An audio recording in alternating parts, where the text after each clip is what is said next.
Hello and how's it going, everybody? It is Dashing David here with the latest and the greatest in community drama. So after doing YouTube for a couple years now, I finally upset another YouTuber enough for him to make a video specifically about me. If you guys remember, a couple days ago I made a Bug Feztard hit list video talking about that Discord chat going around with the hit list on these YouTubers where they're trying to take them down. But in my video for about 3 to 4 minutes, I talk about Skullzi or Skullzi TV, not exactly sure which one he wants to go by, and he wanted to make a response video saying that I was lying about him, spreading false information, so he ended up making like an 11-minute video about me, but I guess technically like 8 to 9 minutes are about me if you include his intro and outro.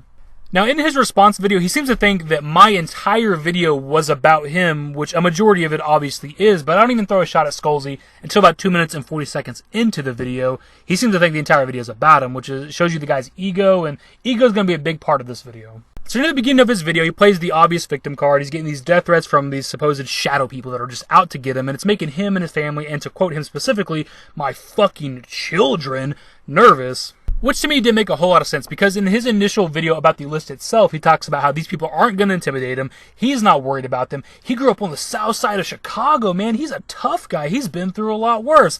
But plays the victim card at the very beginning. Someone out there is spreading false information about me, completely like ignorant, biased, false information, and when they're acting completely sarcastic and ignorant about a situation that makes me and my family and my fucking children nervous, I tend to get a little pissed off. But they're not gonna intimidate me. In fact, they're just gonna push me even further. Am I worried about any of this stuff? No. I'm not worried about threats. I'm from the south side of Chicago. I've lived through a lot of crazy shit. So let's put the tough guy stuff aside. One video, he's not intimidated, not worried, south side of Chicago bullshit. The other video, he's super nervous, and so is his family.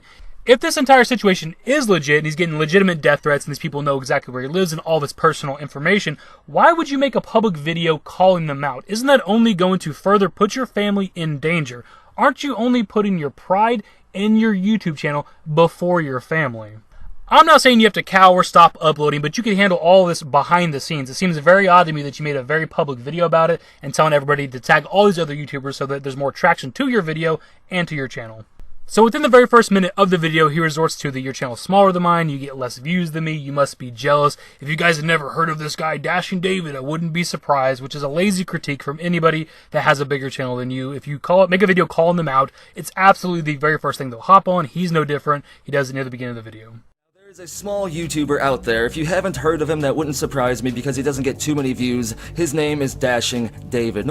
From here, he does the I don't know anything about this guy, never watched any of his content, which is a blatant lie to his subscribers. He's been subscribed to me for at least 7 months, maybe longer. He even admits to being subscribed to me in the comments of his video, and even admits to watching at least a couple of my videos. I will say that apart from his video that I'm going to be critiquing today, I don't know anything about the guy. I haven't watched his content, I don't know jack about him. So right here we have Coach Toolshed calling out Skullzi for being subscribed to me, even though he pretends like he doesn't know who I am. Shout out to Coach Toolshed, it's been a while since I've done that. And then right here in the same comment thread, Skullzi admits to being subscribed to me and maybe watching 1 or 2 of my videos back in the day. But the point is, in his video, he's trying to spin this thread of not even knowing who I am at all. And to further prove this point, here's a video from 7 months ago of me talking about the bigger YouTubers getting early access to Fallout 76, and Skullzi commenting on that video and then subscribing. Not a hard-hitting piece, not a major gotcha, but the point is he can pretend like to his subscribers he doesn't know who I am, but he was swinging from my dick last year. And to further on from this same comment thread right here, to show you the level of intelligence we're dealing with, Skullzi seems to think that Coach Toolshed is an alt account of mine. I just have this extra account, guys, with almost 4,000 subscribers that I was making content on all of last year and with a completely different voice. So in the comment thread, they're going back and forth, and Skullzi replies to Coach Toolshed with, obvious fake account is obvious. The only way you'd know if I was subbed to David was if you were David. Another conspiracy, guys. Not only are people out to get Skullzi, I'm running a completely different channel with a completely different voice. And obviously anybody with more than 2 brain cells knows that Coach Toolshed is a completely different channel. I've been shouting him out for almost a year now. The whole point of Skullzi's video was that I was spreading false information and not doing enough research, but he couldn't simply click on Coach Toolshed's name on the YouTube app apparently. He just assumed it was another channel of mine.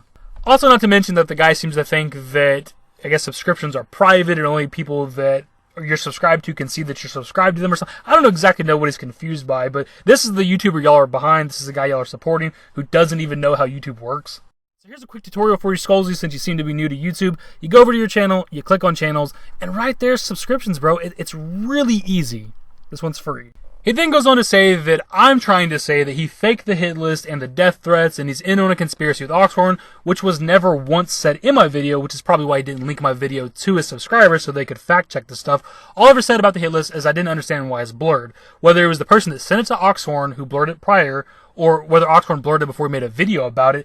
It just didn't make sense to me because the person who was in this Discord chat that did the initial screenshot, why would they blur it before sending it to Oxhorn instead of letting him see the actual names of all the people on the list and of course the names of the people in the Discord chat?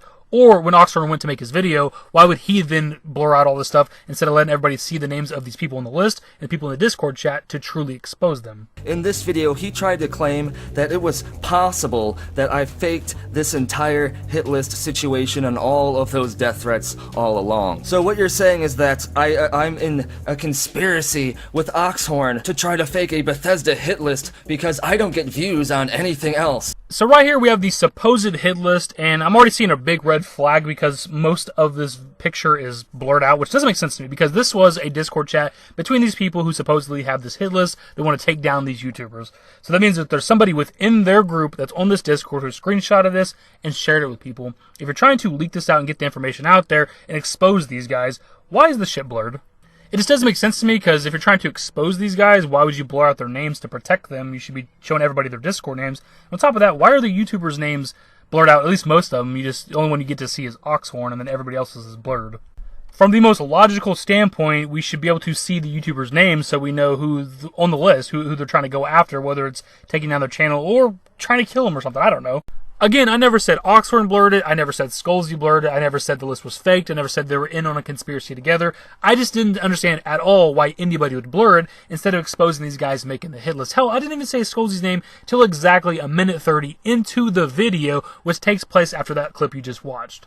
And actually looking into it, I don't take a shot at Skullzi like I mentioned until 2 minutes and 40 seconds into the video, and I don't stop until 5 minutes and 10 seconds into the video. So exactly 2.5 minutes of the video are me critiquing Skullzi, but he seems to think that the entire video is about him and somehow made that into an 11-minute video. So again, his ego coming into play. From here, he goes on to take offense at me talking about his channel being smaller, which obviously I don't mean smaller than my channel. He has more subs than me and gets more views consistently than I do. But if we're going to talk numbers really quickly, while I do have more videos on my channel in total, I also have more total channel views. I have like 1 million more views than he does on my channel. And I also have a video with like 650,000 views, which is a number he'll never see. Around the same point in the video, he talks about how I say that a majority of the content on his channel is about drama and death threats and stuff like that, which I did word one sentence wrong at the end of my video where I made it seem like the majority of his content was that, which that's on me. I'll take the L on that one. I worded that sentence wrong, so he's allowed to interpret it that way.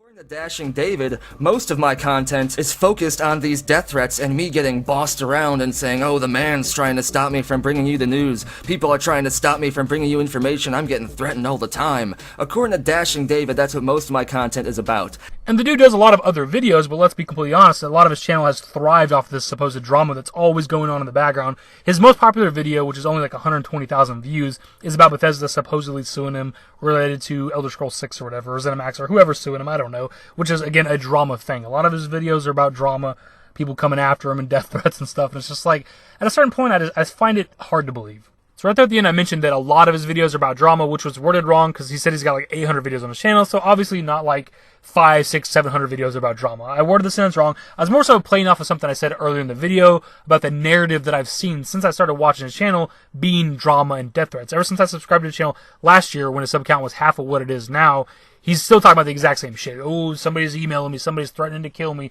They're out to get me. I'm getting sued or whatever the case. I've been seeing this for like half a year now.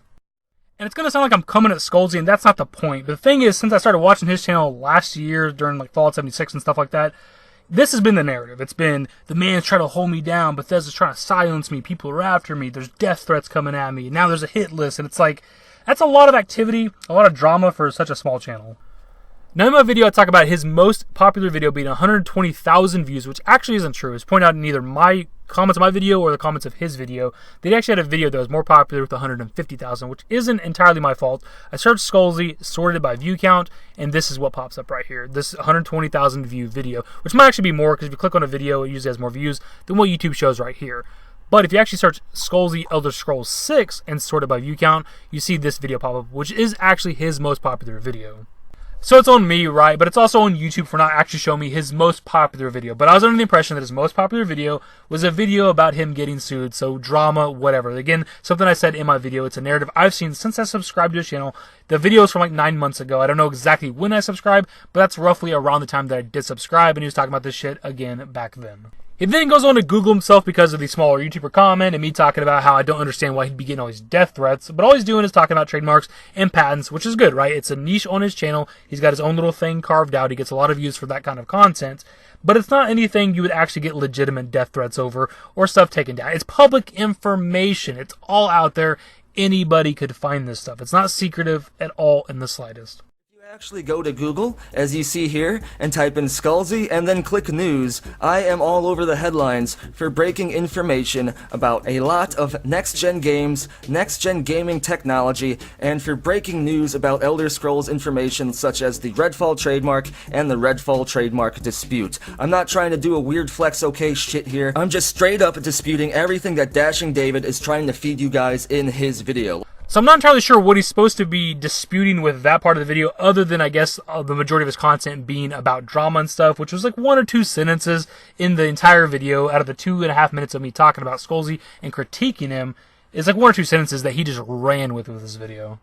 I mean, in my video, I never said the guy didn't make headlines, I never said the guy didn't get a lot of views, and I never said that the guy didn't break information, but whatever. So whether or not he was actually disputing something I said, he went on to Google himself in the video, again, another ego trip thing. And then for whatever reason, goes on from there to talk about starting a podcast with King Fanman and Joey Caps Gaming. They're smaller content creators, man. I'm such a good guy. I was a bigger content creator at the time. I was really out there to help the smaller, littler guy. I don't know why he does this. I guess another ego thing, pat himself on the back. At the Gaming Insight podcast, I invited people whose subscription count was much lower than mine at the time. I think I was around like maybe 7,000, 6,000 subs. Maybe I was up to 8,000 by then, I don't know. But I invited King Fanman, who didn't even have 100 subs yet, because I liked him as a person, and I saw something in him. I invited Joey Caps as well, and I think that he was around 1,000 subscribers at the time. So yeah, for whatever reason, he brings that up, and then he moves on to take a shot at me for covering news articles and things for gaming. You know, he doesn't do that. He's the one that makes headlines. He's the one that discovers stuff. He is that journalist. About breaking gaming news. I'm all about telling you guys about the PS5 and the next Xbox and stuff that you won't hear anywhere else. My channel is about not repeating information that some other journalist discovered. My channel is being that journalist and breaking that news and making fucking headlines. That is something Dashing David doesn't know anything about. This I thought was a pretty strange shot to take at me about how I reiterate information from other journalists, from other sites and stuff like that. This is something that a majority of the gaming community does, right? If a new hot game coming out and there's an article about some new information for that game, so many YouTubers out there are going to make a video discussing that, right? It's no big deal. If there's new breaking information from, let's say, Polygon or something about Cyberpunk 2077, Joey Caps Gaming, who is a friend of Skullzi, would then make a video about that. If there's a new Inside the Vault for Fallout 76, Joey Caps Gaming would then make a video about that. So would King Fanman, so would Mr. Matty Plays. So it's a very weird thing for him to try to take a shot at me for, because he's like low to high-key roasting all of his friends with that statement. And then near the end of the video, he brings up the hit list again and says that I said, oh, why did Skullzi release this list if it's censored? Which is just a blatant lie to the people watching this video. Again, I showed you the scene in its entirety. I never named anybody specifically who blurred the list. I was just questioning why the list itself was blurred. We don't need to watch it again. One other thing, he tried to play off like, oh, why is Skullzi releasing this hit list if it's censored? Why didn't he do the uncensored one? Well, for someone that claims to have watched my entire video on the hit list situation, I said that the list originally came from Oxhorn. And as I mentioned throughout the video, I don't know how many times, his ego comes into play a lot, and this is very prevalent in his actual hit list video, where he mentions no less than 7 times about how he's #1 on the supposed hit list. Even though if you actually look at the hit list itself, you can look below the list of names, and they actually tell you that it's not an actual top 10 list, it's just a list of the YouTubers. It kind of doesn't sit easy with me, especially because I think I'm #1 on this hit list. You think I should be exciting for being #1 on the Bethesda content creator hit list, and shows me that I'm doing something right. Because if I'm #1 on this list, yeah, like I said, I'm #1 on this list. I analyzed this and tried to determine if my name was truly #1 on this list, and here's that analyzation. You can see that, yes, like 95% certainty that I am #1 as the new Bugthestard. They're not gonna stop me. In fact, I'm even more hyped seeing myself as #1 on the Bethesda hit list. Woo! So the point is, with his video and that list, he had to point out at least 7 times how he was number 1 of the list. He was the guy they were going after the most, even though the sentence right below the list tells you that the list means absolutely nothing, whether you're number 1 or 10. And the point of what I was saying in my video was that it made no sense for him to be number 1, the guy they were going after the most, because he is probably the smallest guy on that list, probably gets the least amount of views out of those guys, and would have the least impact on the community if he went away. Again, I'm comparing his channel to those guys, not comparing his channel to me, which is all he wanted to do in his video. So to wrap it all up, again, I mentioned him for about half of my video. I critique him for less than that, and he took it as an attack on his pride and his ego and had to make an 11-minute video about me, so that's why we're here today. The video ended up being longer than I expected, but I wanted to show you clips from each of the videos so you had context of the entire situation, as opposed to just being lazy and talking and spinning a narrative that I wanted my subscribers to see. I showed you clips from each of the videos so that you can form your own opinion. And as opposed to Skullzi, I will have each of the videos that I used linked in the description below so that you can watch them in their entirety if you want to, in case you think I left anything out. I admitted fault where I was wrong, which was the majority of his content being about drama, which is the only thing Skullzi got right in his entire video. This video might get 50 views, it might get 100 views, it might get more than that, it might get less than that, but I wanted to make a response video. If you made it this far into the video, which isn't that likely unless you're really into YouTube drama, form your own opinion on the situation. Give me forever for a while, give me forever for a while. Quit acting like a baby, or at least less like a child. Give me serenity, or at least just peace.